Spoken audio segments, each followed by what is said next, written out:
Ես իմ առաքելությունը համարում եմ այն, որ փորձել եմ Հայաստանը դարձնել լեզվաբանության կենտրոն։ Աճարյանը, Ղափանցյանը հայագիտություն են սովորել հայրենիքից դուրս։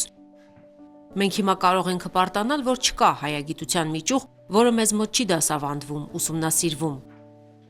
Վստահ կարող ենք ասել, հայագիտության կենտրոնն այստեղ է, Հայաստանում։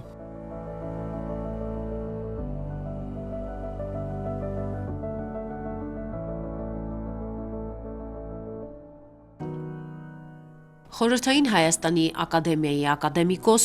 գիտությունների վաստակավոր գործիչ, Հայաստանի Հանրապետության պետական մրցանակի դափնեկիր, բանասիրական գիտությունների դոկտոր, պրոֆեսոր Գևորգ Ջահուկյանը ծնվել է 1920 թվականի ապրիլի 1-ին Տաշիրի շրջանի Մեծավան գյուղում։ 1937 թվականին ավարտել է Երևանի Շահումյանի անվան միջնակարգ դպրոցը, ապա Երևանի պետական համալսարանի բանասիրական ֆակուլտետը։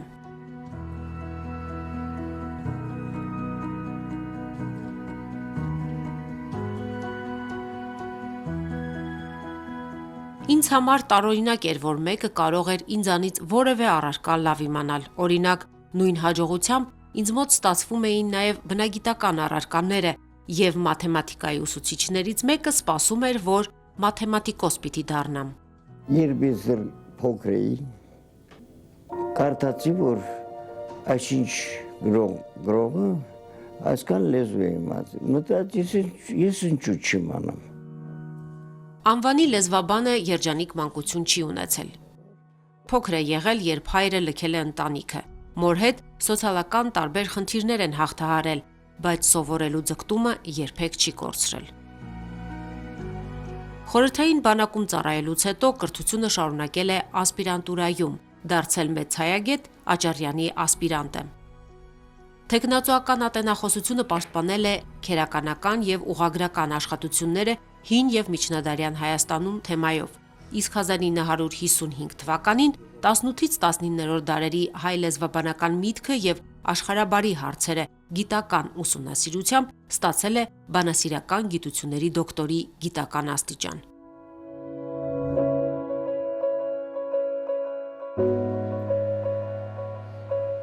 Գևորգ Ջահուկյանը իր ծանրակշիռ խոսքն է ասել լեզվաբանական գրեթե բոլոր ոլորտներում՝ հայերենի համեմատական քերականության, հայ քերականական մտքի պատմության, հայոց լեզվի պատմության, հայ բարբառագիտության, ժամանակակից հայոց լեզվի նկարագրության, հնդեվրոպական և նոստրատիկ լեզվաբանության, ընդհանուր լեզվաբանության, լեզվաբանական պատմության տեսության և այլն։ Նրա աշխատությունները նոր խոսք են եղել հայագիտության մեջ և ճանաչում են բերել գիտնականին։ Միջազգային գիտաժողովներում նրա զեկուցումները մշտապես ընդունվել են մեծագույն հետաքրքրությամբ։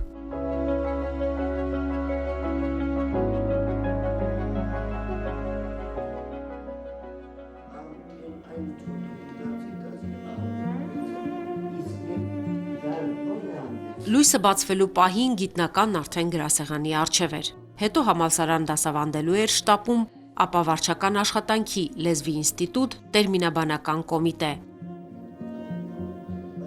Ղեկավարել է նաև Երևանի պետական համալսարանի օտար լեզուների, ապա ռոմանագերմանական բանասիրության ամբիոնները։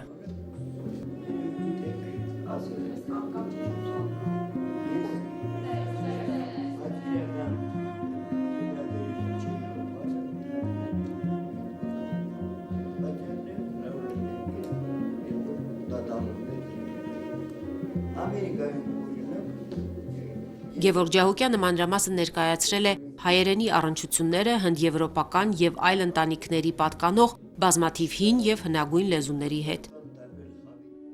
Մտերիմները գիտեին, որ խստապահանջ գիտնականը արվեստագետի նուրբ հոգի ուներ, դասական երաժշտության, ժողովրդական երգերի սիրահար էր, նաև պոետ, ստեղծագործում էր։ Երբ հեռացա ես տնից, ճանապարհի մեղմ փոշում, նայում էին ինձ հեռվից մի բառով մայր ու մի շուն։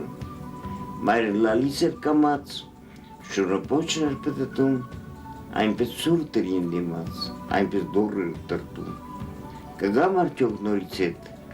կտեսնեմ իմ մորը ծեր, թե կննջեմ առավետ, աղաչանքին անտարբեր եւ շեմքի մոտ մենավոր ճանապարհի մենք փոշում ինձ կսպասեն ամեն օր մի բարաբար ու միջոն Գևորգ Ջահուկյանը Եվրոպայի եւ ԱՄՆ-ի լեզվաբանական ընկերությունների անդամ էր, տպագրվում էր միջազգային հեղինակավոր գիտական պարբերականներում։ Ջահուկյանի շնորհիվ նոր բարձունքի է հասել հայ եւ համաշխարհային լեզվաբանական միտքը։ Նրա ղեկավարությամբ ու խորհրդատվությամբ պաշտպանվել են բազմաթիվ թեկնածուական ու դոկտորական ատենախոսություններ։ Ախորժը գալիս է ուտելու ժամանակ, նայ այդ էլ պիտի ինքդ կարողանաս որոշ չափով քեզ տրամադրել գրելու, որոշ չափով պետք է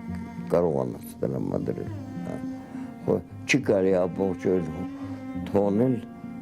որ դու պահանջս գաս գրելու։ Սովորաբար առավոտյան պահանջս գրում եմ։ Եվ խիստ անհանգստություն եմ զգում, երբ այդ օրը իմ բաժինը չեմ կատարել։ Ականավոր գիտնականը վախճանվել է 2005 թվականին 85 տարեկան հասակում Երևանի իր համեստ բնակարանում։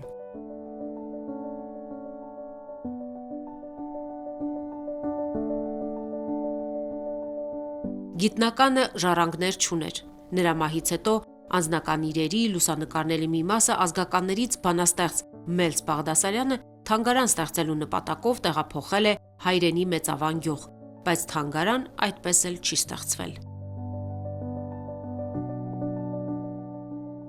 Ջահուկյանի գիտական նվաճումները շարունակում են լույս սփռել հայ եւ համաշխարհային լեզվաբանական մտքի վրա։